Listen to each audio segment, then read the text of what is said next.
एक सनातन प्रश्न लोकांच्या मनामध्ये आज पुन्हा एकदा उभा राहिला आहे की शिवाजी राजांचं जे स्वराज्य आहे ते हिंदवी स्वराज्य म्हणजे प्रश्नचिन्ह.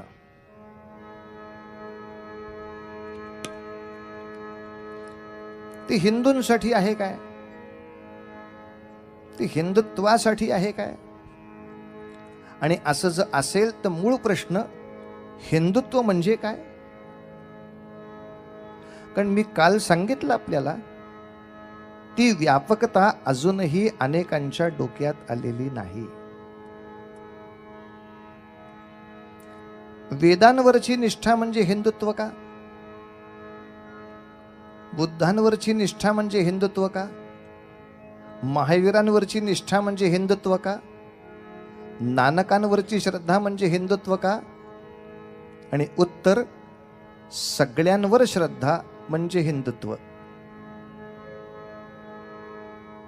कारण हिंदू या परिघामध्ये बुद्ध, जैन, लिंगायत, महानुभाव, वैदिक, शैव, वैष्णव, कापालिक, गाणपत्य, शाक्त असे 100 पंथ येतात. त्यामुळे आज कितीही धर्मनिरपेक्ष भारत असला तरी जनगणना करताना तो धर्म आणि जात लिहून घेतो. इतकंच नव्हे, धार्मिकाची भाषा पण लिहून घेतो आणि त्या त्या भाषेप्रमाणे आता ही भाषा शिल्लक ठेवायची का नाही याच्यावर विचारविनिमय करतो. मुद्दा इतकाच लक्षात घ्यायचा आहे, या सर्वांच्या प्रति आदर हे हिंदुत्वाची सगळ्यात मोठी व्याख्या आहे. लक्षात ठेवा. या सर्वांप्रती आदर असणं ही हिंदुत्वाची सगळ्यात मोठी व्याख्या आहे. सावरकरांनी जी सर्व व्यापक हिंदुत्वाची व्याख्या दिली ती खऱ्या अर्थाने जुन्या काळापासून आजच्या काळापर्यंतची खरी सनातन व्याख्या आहे. आ सिंधु सिंधु पर्यंता यस्य भारत भूमिका पितृभूः पुण्यभूश्चैव सवै हिंदू इति स्मृतः. या गणिताप्रमाणे सिंधू नदीच्या पासून ते कन्याकुमारीपाशी असलेल्या सिंधू सागरापर्यंत या भूमीमध्ये जन्माला आलेला प्रत्येक पंथ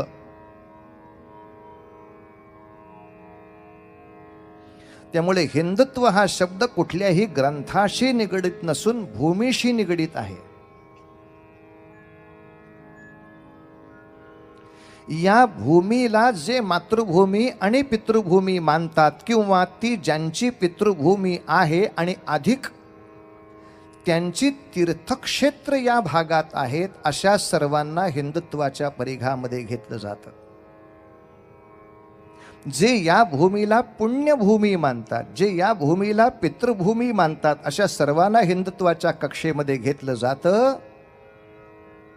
म्हणून हिंदुत्वाची परिघ ही आधी डोक्यामध्ये पक्की करायला हवी. ज्यांना ज्यांना शक्य असेल त्यांनी आपली वाणी थोडीशी वापरून जर व्याख्यानच द्यायचं असेल तर मला संपर्क करा, मी तुम्हाला मटेरियल देतो. पण खरंच आपल्याला एक आश्चर्यकारक साम्य आढळेल की महत्त्वाच्या असलेल्या या साही पंथांची श्रद्धा चिन्ह एकच आहेत. छोटे छोटे छोटे छोटे फरक बरेच असतील, पण ह्या सगळ्यांमध्ये स्वस्तिकाला सन्मान आहे का? आहे. कमळाच्या पुष्पाला सन्मान आहे का? आहे. ओंकाराला सन्मान आहे का? आहे. रांगोळीला सन्मान आहे का? आहे. कलशाला सन्मान आहे का? आहे. 6 पंथात आहे. तेव्हा समान चिन्ह, समान श्रद्धास्थान अशा सर्वांनी हिंदुत्वाचा परिघी मोठा असल्या कारणाने छत्रपतींच्या हिंदुत्वाच्या स्वराज्याची परिघी सुद्धा अशीच धरायची आहे. अर्थात याचा अर्थ वेद, शास्त्र, उपनिषद, पुराण, गीता यांची टिंगल करायची आपल्याला परवानगी नाही. हे टाकून द्यायचं नाही, तर याच्या बरोबरीनं सगळ्याचा सन्मान सांभाळायचा आहे. मात्र ज्या बादशाहीच्या कालखंडामध्ये ही प्रतिज्ञा झाली आहे तो कालखंड बघता सर्वच हिंदू जातीवर अन्याय चालला होता, नुसता वैदिकांवर नाही. जेव्हा सिंधच्या भागामध्ये कासिमचं आक्रमण झालं तेव्हा बौद्धांचेही मठ उद्ध्वस्त केलेले आहेत. जैनांचीही मंदिरं फुटलेली आहेत. बहुतांशी महाराष्ट्रातल्या ज्या चांगल्या चांगल्या उत्तम लेण्या बौद्ध काळामध्ये बांधल्या गेल्या त्या लेण्यांना सुद्धा हात लागला गेला आहे. लिंगायतांची म्हणजे शिवशंकरांची मंदिरं जशी एका बाजूला तुटली तशी दुसऱ्या बाजूला कापालिक आणि काळभैरवाचे जे पुजारी होते त्यांच्याही गुहा नष्ट झाल्या आहेत. आघात होताना सार्वत्रिक आहे. त्यामुळे शिवरायांच्या हिंदुत्वाच्या परिघामध्ये आणि आजही हिंदुत्वाच्या परिघामध्ये आपल्याला या सगळ्यांना सामावलं पाहिजे. आता दुर्दैवाने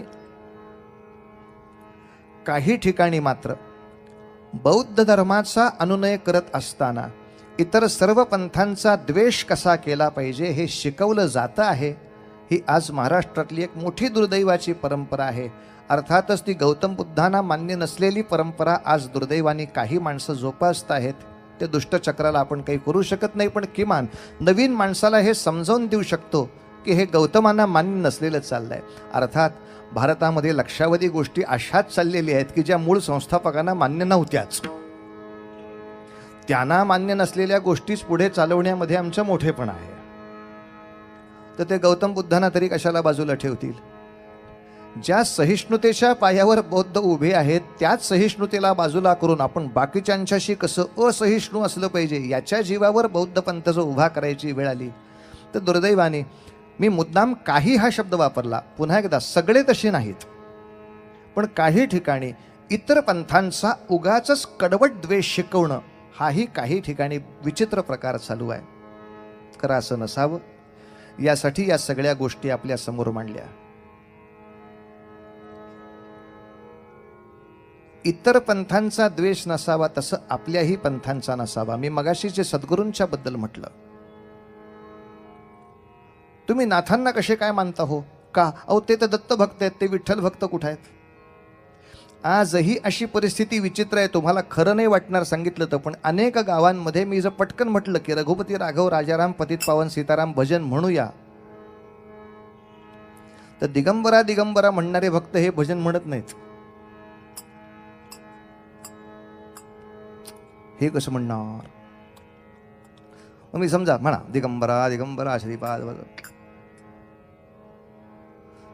जे कृष्ण भजन करणारे हे म्हणत नाहीत. बरं गोपाल राधे हरी गोपाल राधे शाक्तपंथीय म्हणत नाहीत. आजही परिस्थिती फारशी वेगळी नाही. मंत्र जप करताना कुठल्या तरी एकाच देवतेचा असावा हे मान्य आहे, पण भजन करताना त्या त्या रूपाच्या मंदिरात इथे गेल्यानंतर त्या त्या मंदिराप्रमाणे भजन करण्यामध्ये कोणतीही चूक नाही, कोणताही व्यभिचार नाही. हे अजूनही आमच्या भक्तांच्या डोक्यात बसलेलं नाही. आम्ही पांडुरंगाचं भजन करणार म्हणजे पांडुरंगाचंच, कृष्णाचंच ते रूप असलं तरी कृष्णाचं नाही, असा विपरीत भाव तुमच्या आमच्या मनामध्ये आहे.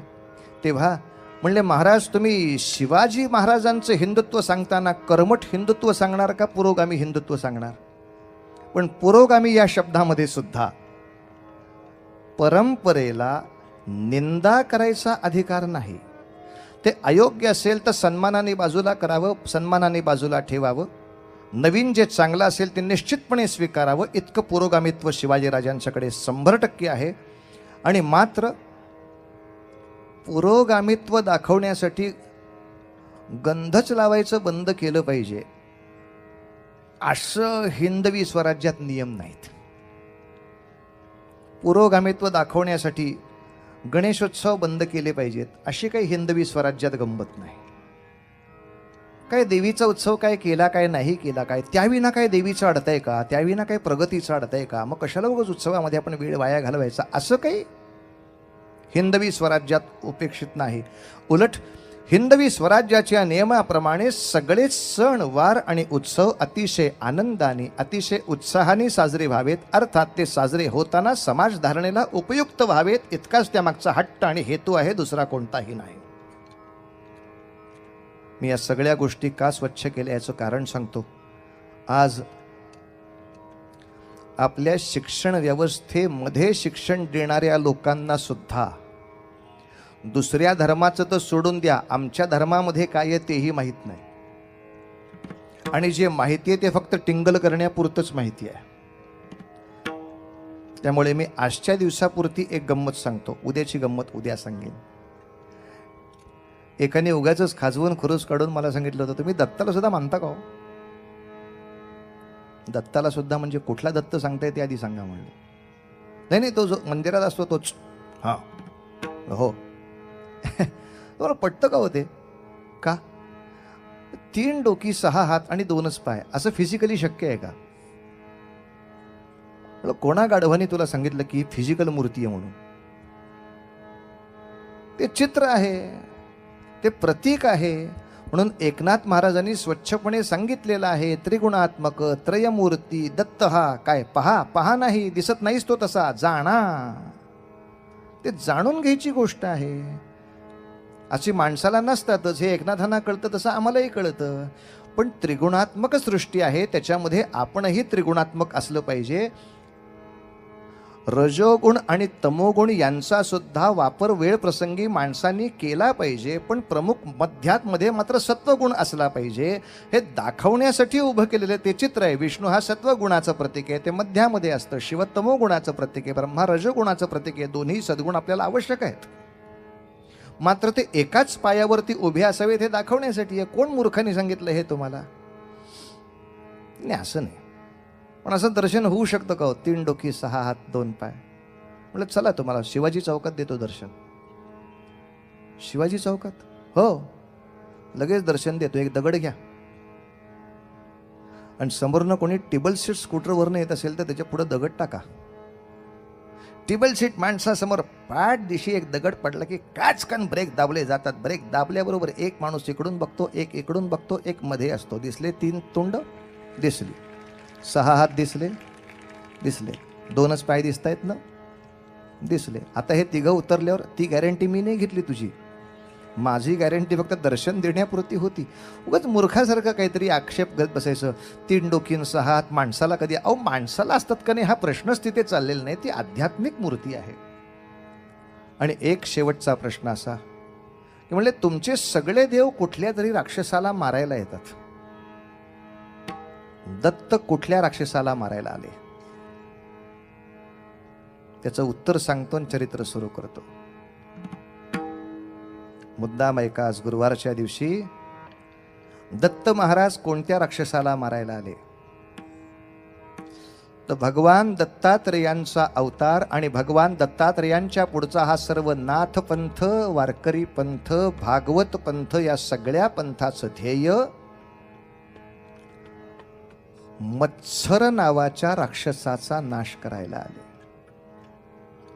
एकमेकांच्या बद्दल असूया बाळगायची नाही. त्याच ठिकाणी भगवंत वास्तव्य करतील म्हणून त्यांनी आपल्या आईचं नाव नक्की केलं, न असूया, अनुसूया. अशाच ठिकाणी भगवंत वास्तव्य करतील जिथे एकमेकांच्या बद्दल असूया नाही, एकमेकाच्या बद्दल मत्सर नाही. आणि असं निर्मत्सर वातावरण निर्माण झालं तर दत्तात्रेयांचं ते त्रिगुणात्मक त्रयमूर्ती रूप त्या ठिकाणी आनंद घेतं. हा संदेश देणारी ती कथा आहे.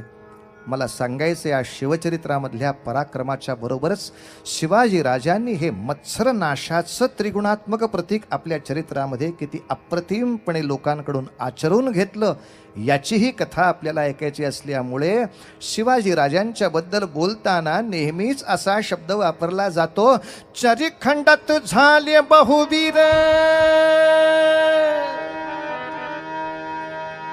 चरिखंडात झाले बहुवीर, पराक्रमी धीर, त्यात रणशूर सर्वहुन श्रेष्ठ शिवाजी खास. चारिखंडात झाले बहुवीर, पराक्रमी धीर, त्यात रणशूर सर्वहुन श्रेष्ठ शिवाजी खास. षड्गुणैश्वर्य संपत्ती जास, षड्गुणैश्वर्य संपत्ती, हे म्हणून अवतारी म्हणू आम्ही त्यास जे जे. म्हणून अवतारी म्हणू आम्ही त्यास जे जे. म्हणून अवतारी म्हणू आम्ही त्यास. सर्वदा जयाला यश, कधी न अपयश, भले म्हणती खुश. शिवाजी राजाचं एका वाक्यात वर्णन, परिपूर्ण राजा. ईश्वरी अवतार ज्याच्याकडे बघून म्हणावं असा परिपूर्ण राजा.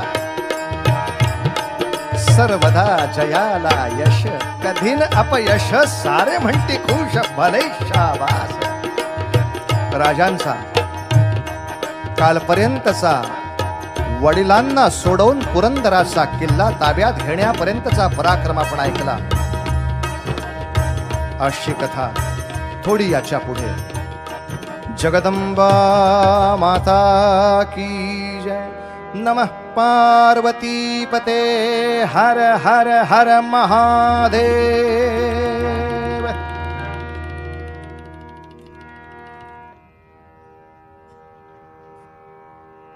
आदिलशहाने शहाजी राजांना सोडलं खरं, पण अजून त्यांना कर्नाटकात जाऊ दिलं नव्हतं, जवळच ठेवलं होतं. विजापुरातच सन्मानाने ठेवलं. तूर्त भीती अशी होती की पुन्हा काही स्वराज्याचा उद्योग जास्त मोठ्या प्रमाणावर करायला गेलो आणि पुन्हा आबासाहेबांना पकडलं तर गडबड व्हायला नको. म्हणून शिवाजी राजाने सुद्धा धोरणीपणानं याच्या पुढची जवळजवळ 2-3 वर्ष आदिलशहाशी युद्ध नावाचा विषय थांबवला. आणि मग जेवढं जेवढं म्हणून स्वराज्य हाती आलंय त्याच्या सुधारणेकडे लक्ष वळवलं.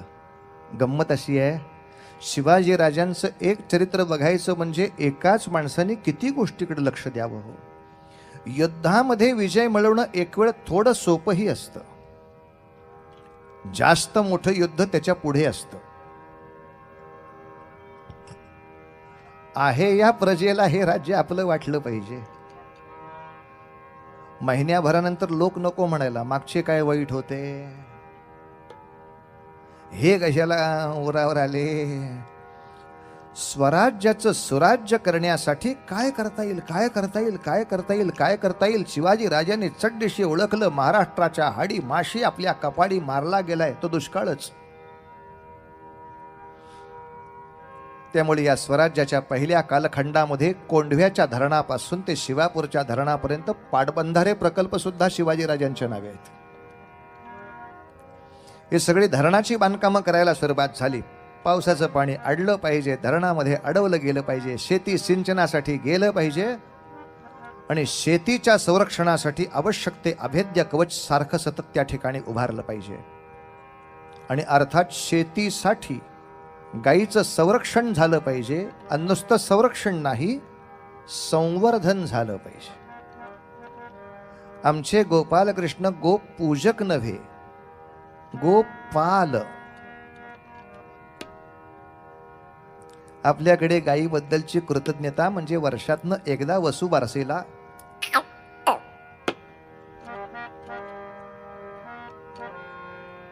पुन्हा वर्षभर त्या गायीचं काय होतं, ती कुठं असते, ती काय करते, कुणाला पडली आहे, पुढच्या वसुवर्षाला आणशील ना रे कुठली तरी गाय.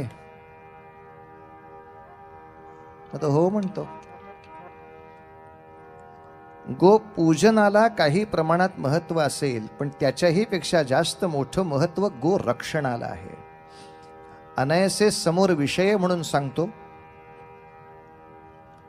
शिवाजी राजांचा गोपालनावरती प्रचंड मोठा भर आहे. किंबहुना गाय मारली जाते या गोष्टीचा शिवाजी राजांना अत्यंतिक राग आहे. तो एक धर्म म्हणून तर आहेच, पण दुसऱ्या बाजूनं अवैज्ञानिक आहे म्हणूनही राग आहे.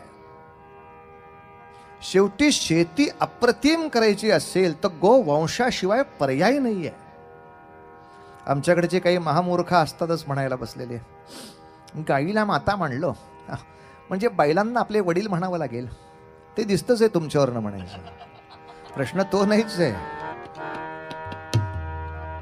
नाही, पण गाय 5 लिटर दूध देते, तिला माता म्हणायचं म्हणजे मग म्हैस 15 लिटर देते, तिला आजी म्हणायला पाहिजे.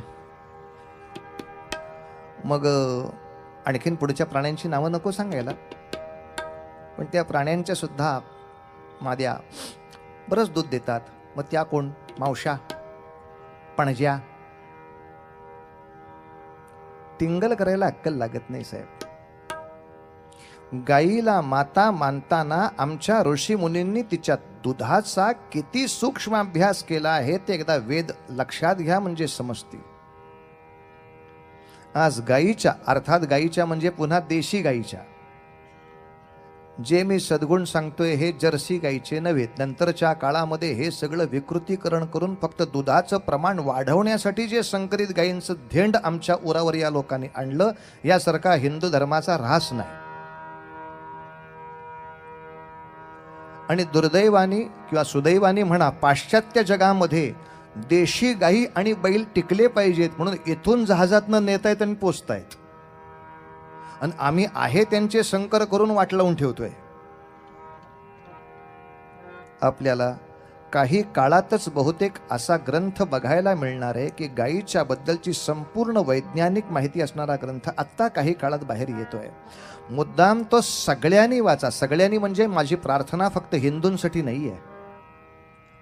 या जगामध्ये राहणाऱ्या आणि ज्यांना ज्यांना या निसर्गाची काळजी आहे, या विश्वाची काळजी आहे असं वाटणाऱ्या प्रत्येकाकडून तो वाचून घ्या. बाबा रे, गायीचं रक्षण हा हिंदुत्वाचा मुद्दा नसून जागतिक मुद्दा आहे. ती वाचली तर जग शिल्लक आहे. कशावरून म्हणता? एकच उदाहरण सांगतो, बाकीची पुस्तकात वाचा. आज जगाचं विज्ञान असं सांगतंय की अणुबॉम्बच्या स्फोटातून कोणीही वाचणार नाहीत. हिरोशिमा नागासाकीवरती 2 अणुबॉम्ब फक्त अमेरिकेनं फोडले म्हटल्यानंतर त्याचे काय भयानक आणि भीषण परिणाम होतात ते जगाने अनेक वर्ष पुढे अनुभवलेत. आणि आज प्रत्येक देश स्वतःकडे किती अण्वस्त्र आहेत याची संख्या सांगत दहशत माजवतोय. आमच्याकडे इतकी हजारो अण्वस्त्र, आमच्याकडे इतकी हजारो. चुकून माकून ह्यांचं प्रचंड युद्ध सुरू झालं आणि अशा अण्वस्त्रांच्या टकरीमध्ये जर प्रलय उभा राहिला तर कशाच्या जीवावर वाचूया? कशाच्या जीवावर वाचूया? लोखंडाचं घर करून त्यात लपून बसलो तर नाही उपयोग होत म्हणतात ते. लोखंडातनं सुद्धा त्या अणुचे छरे पास होत आहेत. जास्ताचं, बिडाचं, पितळ तांब नाही म्हणत मी. अगदी सोनं घेतलं, चांदी घेतली, नाणं नाही नाही नाही नाही हो. अजून जगामध्ये असा धातू त्यांना सापडत नाहीये की ज्याच्यातून अणुबॉम्बचे किरण इकडून तिकडे जाणार नाहीत. आणि का कुणास ठाऊक गायीच्या वर संशोधन करणाऱ्या आज 50 डॉक्टरांनी आणि सायंटिस्टनी एकमत व्यक्त केलंय की ह्या देशी गायीच्या चांगल्या तऱ्हेच्या जातिवंत गायीच्या शेणाने सारवलेली भिंत असेल तर त्यातून ते छरे नाही जातेत इकडून तिकडे, त्यातूनच ते छरे नाही जातेत इकडून तिकडे. याचा अर्थ या देशी गायीचं जर पालन झालं, तिच्या शेणाने लिंपलेली जर भिंत असेल तर त्याच्या बंकरच्या मागचे असणारे सैनिक जास्त सुरक्षित राहणार आहेत या सगळ्या अणुबॉम्बच्या टकरीमध्ये. त्या घरामध्ये असलेली माणसं, त्या बंकर्समध्ये असलेली माणसं जास्त सुरक्षित राहणार आहेत. मग सगळ्या विश्वातल्या या महाटकरीपासून जी माता आम्हाला सावरायला बसली आहे तिला जास्तीत जास्त छान कसं मारता येईल असं अवैज्ञानिक धार्मिक कृत्य बाकीचे करत आहेत. आणि ते कृत्य करायला सरकार मूर्खपणाने मताच्या लालसेनं वाटेल तशी परवानगी देतो आहे. आत्ता भारतामध्ये नव्हे न महाराष्ट्रामध्ये मिळून जवळजवळ 3000च्या वर कत्तलखाने चालू आहेत. ज्या ठिकाणी दिवसाला किमान सरासरी 2000च्या वर जनावरं कापली जातात त्यातला बहुतांशी चौथा हिस्सा म्हणजे 500च्या घरात गोवंश कापला जातो. आणि अशी आता ह्याच्या पुढच्या गणिताप्रमाणे महाराष्ट्रात आणखीन 300 कत्तलखान्यासाठी अनुदान द्यायचा विचार चालू आहे. यांच्या बुद्धिमत्तेचं काय कौतुक करावं, यांच्या वैज्ञानिक जाणीवेचं किती कौतुक करावं याच्याबद्दल सगळी शंकाच आहे. कारण मुळात हाच विषय महाराष्ट्रात आणि देशातही चालू आहे. शिवरायांचं गुणगान चालू आहे, आचरण. शिवरायांच्या राज्यात न सांगता गोहत्या बंदी आहे. शिवरायांच्या राज्यामध्ये न सांगता समान नागरी कायदा चालू आहे. शिवरायांच्या राज्यामध्ये न सांगता सहिष्णुता चालू आहे. कारण कायद्याचा वचक असा आहे आणि शिवरायांच्या व्यक्तिमत्वाचा प्रभाव असा आहे की मनुष्य गलबलतो जे हो. शिवाजी राजांचे मित्र बघण्यासारखे.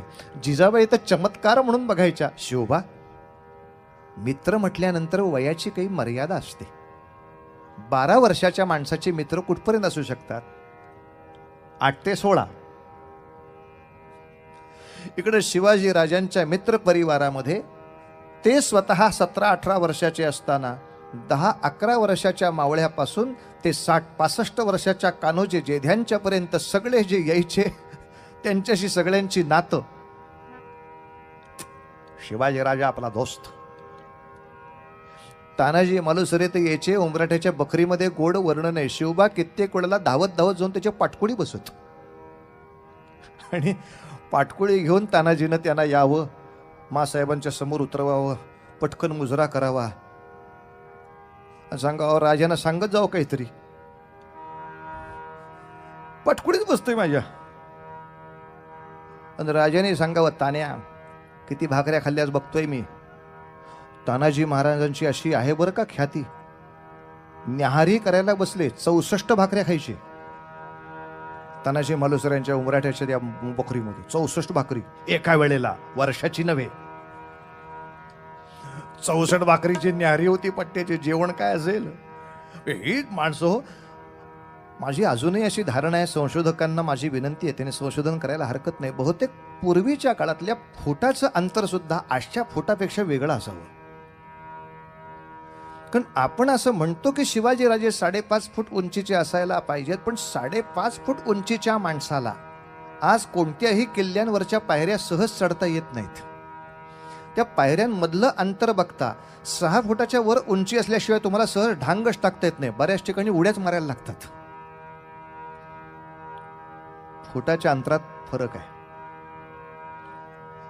त्या गणितामध्ये थोडा फरक असावा की पन्हाळ्यावरच्या किंवा राजगडावरच्या पायऱ्या लक्षात घेता, अगदी धान्य कोठाराच्या पायऱ्या सुद्धा लक्षात घेता आपल्याला ते समजेल.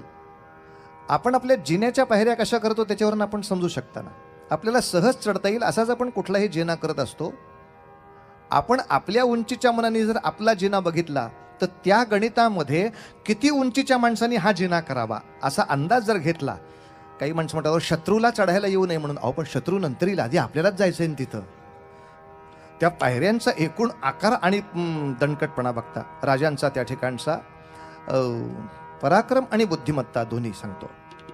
आता आणखीन एक गोष्ट सांगायची, गोरक्षण, गोसंवर्धन, शेती याच्या बरोबरीनं महाराजांनी आणखीन एक विषय महत्वाचा घेतलाय. आता माझ्या समोर येणारी आव्हानं जास्त मोठी आहेत. जास्त मोठ्या संख्येनं जर आपल्या समोर शत्रू आला तर त्याच्याशी युद्ध करण्यासाठी विशिष्ट रणक्षेत्र करून ठेवावी लागतात. एक तयार भट्टी करून ठेवायची, समोरचं गणित इथं आणा की भस्म करू. आणि यासाठी एक सुंदर भट्टी सापडली.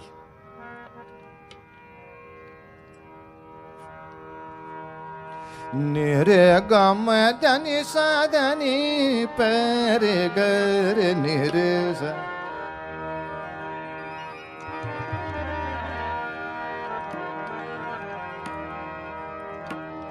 महाराष्ट्रामध्ये जावळीचं जंगल नावाचं अप्रतिम रणक्षेत्र दिसलं, ज्यामध्ये जवळजवळ 8 गड येतात. प्रचंड चढ, प्रचंड उतार, प्रचंड झाडी, प्रचंड जंगली प्राणी आणि प्रचंड तणकट असलेला मुलुख. महाबळेश्वरापासून वरंधा घाटापर्यंत एवढं मोठं जावळीचं जंगल. आपल्या हाती यायला हवं, आपल्या हाती जावळी काहीही करून मिळायला हवी. म्हणून याचं निरीक्षण करण्यासाठी महाराज बऱ्याच वेळेला पहिल्यांदा महाबळेश्वराला गेले, तिथल्या भगवान शंकरांचं दर्शन घेण्यासाठी. महाबळेश्वराचं दर्शन घेतलं आणि ऐका, तिथले एक अनंत शास्त्री महाबळेश्वरकर या नावे जे होते त्यांचंही महाराजांनी दर्शन घेतलं.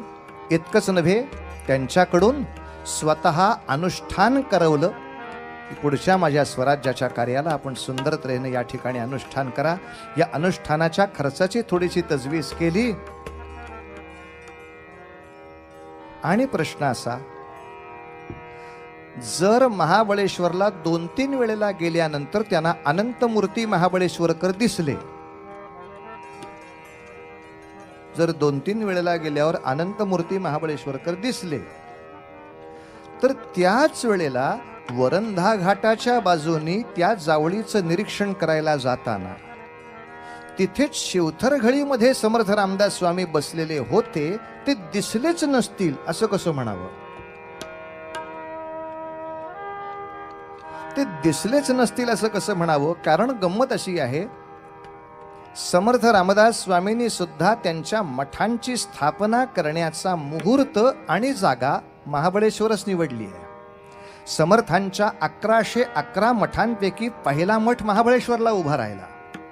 तिथून कृष्णेच्या काठानीच एक एक मठ उभे राहिले आणि असे मठ उभे करणारे त्या मठांचे रामदासी भगव्या छाट्या घेऊन इकडे तिकडे फिरताना सामान्य नागरिकांना सुद्धा दिसत आहेत आणि ते शिवाजी राजांना दिसले नाहीत. या शक्यतेला काही अर्थ राहत नाही. मार्गात जाताना 10 वेळा अशी माणसं दिसल्यावर कोणी विचारलं असेलच ना, इतक्या भयानक मुलखामध्ये भगवी छाटी घेऊन फिरता कशी? भगवा झेंडा लावला तर दंगल होतीये, तुम्ही भगव्या छाट्या लावून फिरताय, कसे काय फिरता? आमुचे सद्गुरू जे समर्थ गोस्वामी आहेत, त्यांच्या कृपेने आम्हास काही भय नाही म्हणून जय जय रघुवीर समर्थ करत फिरणारी ही सगळी माणसं पाहिली. का हो, तुम्हाला राम नामाचा इथे आश्रय घेतला तरी सुद्धा शासन होईल अशा बादशाही मुलखामध्ये सहज धाडसाने रामाचं नाव घेऊन रामाचं मंदिर उभं करता, भीती नाही वाटत? कशाची भीती? विश्वाचा विश्राम रे स्वामी माझा राम रे, विश्वाचा विश्राम रे, विश्वाचा विश्वाचा विश्वाचा विश्वाचा विश्राम स्वामी आमुचा राम रे, विश्वाचा विश्राम रे स्वामी माझा राम रे. आनंदाचे धाम, आनंदाचे धाम, आनंदाचे धाम, आनंदाचे धाम, आनंदाचे धाम, त्याचे गाबुबाचे नाम रे, विश्वाचा विश्राम स्वामी माझा राम रे, विश्वाचा विश्राम.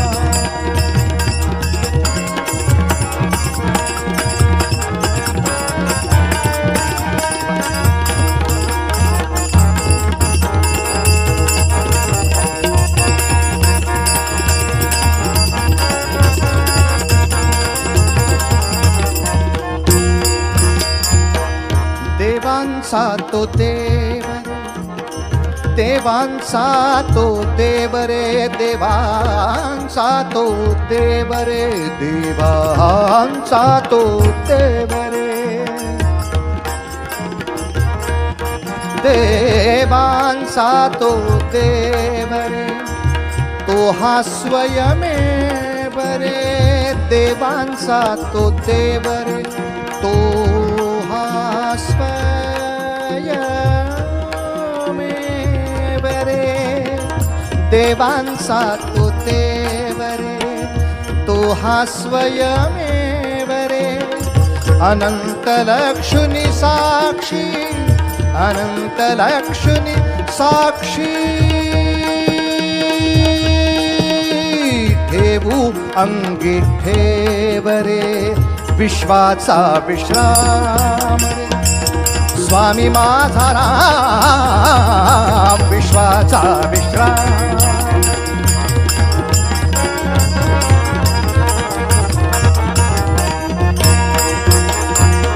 मिथ्या ते अनेक रे, सत्य राम एक रे, मिथ्या ते अनेक रे. आपले बुवा काय गाताय?